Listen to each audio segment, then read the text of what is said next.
Hello, this is Chuck Izzy Stone coming to you from the nation's capital today. I want to talk to you about Blackwater. Blackwater is the former name of a military operation owned by a man named Prince. Prince has a sister who works in the government Department of Education named DeVos, DEVOSS. And she's one of Trump's appointees. What I'm going to do is just list off some things here, and then you can draw your own conclusion. This guy named Prince, he's the founder of Blackwater. uh And he's also has made billions of dollars off the military involvement in Iraq and Afghanistan.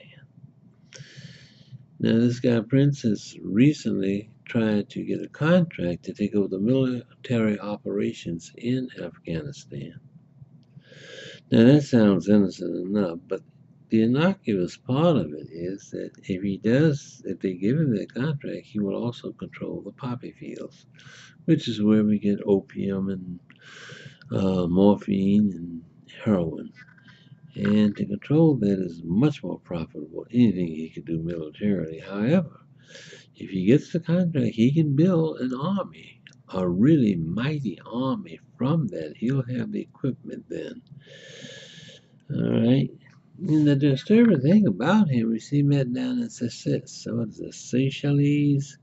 an island off the coast of Africa, Seychelles, where he met with a Russian, one of the oligarchs. They call them oligarchs. It's still nothing but just the same old royal family, pretty much. Of the czars. They're doing the same thing the czars are doing. They're doing the same thing the Soviet Union was doing. So it wouldn't make no difference if you call them Russians or Soviets, the same thing. And he went down there. They wanted to establish a backdoor way that the Trump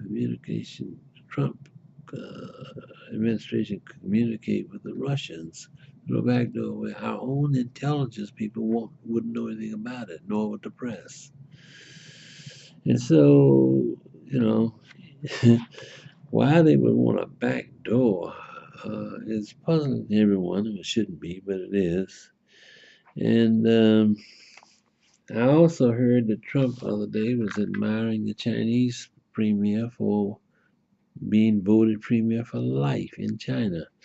He would like to have that happen here because I think what they have in mind, Prince, him, Mitch McConnell, Paul Ryan, Donald Trump, and his backers, Comcast, uh,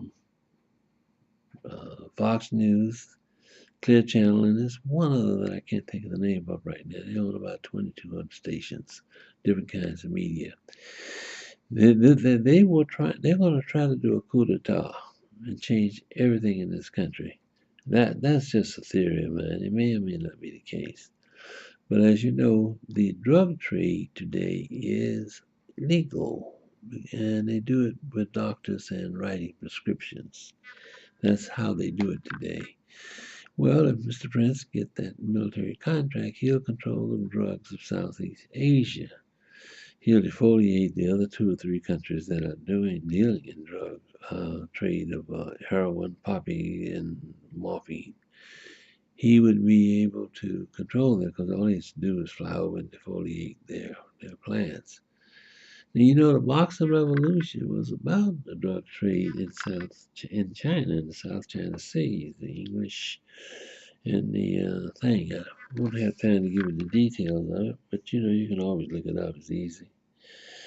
And the other thing that was to notice is that when Donald Trump came to power, he put all of these uh, generals in positions of power. I'm just reminded of 1932 when Hitler came to power, the same kind of way. He had about a lot of coincidence. He had about 33 million, about 33% of the population wanted him in office. Same thing here, about 33% of really solid voters. Hindenburg appointed Hitler chancellor. Why he did it, I guess it was similar to the Godfather, your brains or your signature.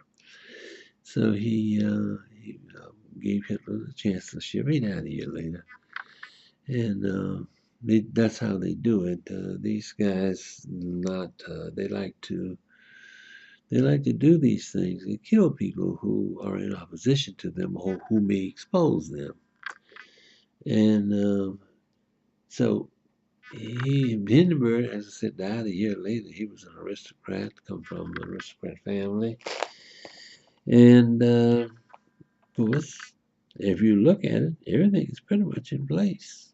They're pretty much in place. They have a powerful body behind them. One more thing, though. Putin was bragging last week about his cruise missile that could attack Florida. Now, if Kim Jong-un said something like that, I didn't pronounce that word, I messed it up. Anyway, if he were to say something like that, Donald Trump would want to go over there and mop him up, mop the whole city, whole country up. He didn't say a word when Trump said, when Putin said that. Nothing. Matter of fact, he hadn't said a word or anything about protecting the country against cyber attacks and any other kind of attacks. But we know that it wasn't a cyber attack that caused those four states to go down. What they have to do is find the Americans who helped them on this side of the planet. It was voter manipulation. It was no just cyber, what you call it, brainwashing techniques. No, they actually manipulated the votes in those machines. And they can do that because it's so simple. It's all in the machines itself. There was no paper ballots. And so I think what they all have in mind, Mitch McConnell, Paul Ryan, Donald Trump and his entourage with the generals, and the prince and his sister and the media that I named, Comcast. I think they're interested in sort of a bloodless coup d'etat. That's all I can see coming out of this. They're doing too many things. If Prince gets that contract, I know that's what they're doing. And I believe they're going to give it to him.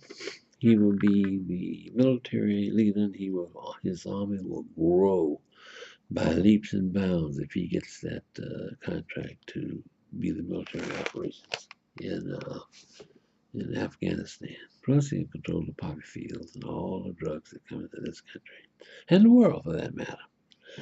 Well, those are my thoughts. I don't know if it makes any sense. I tried to name everything. Of course, you can put it together, and you may disagree. You may come up with another answer. I don't know, but to me, it sounds like a coup d'etat is on the way.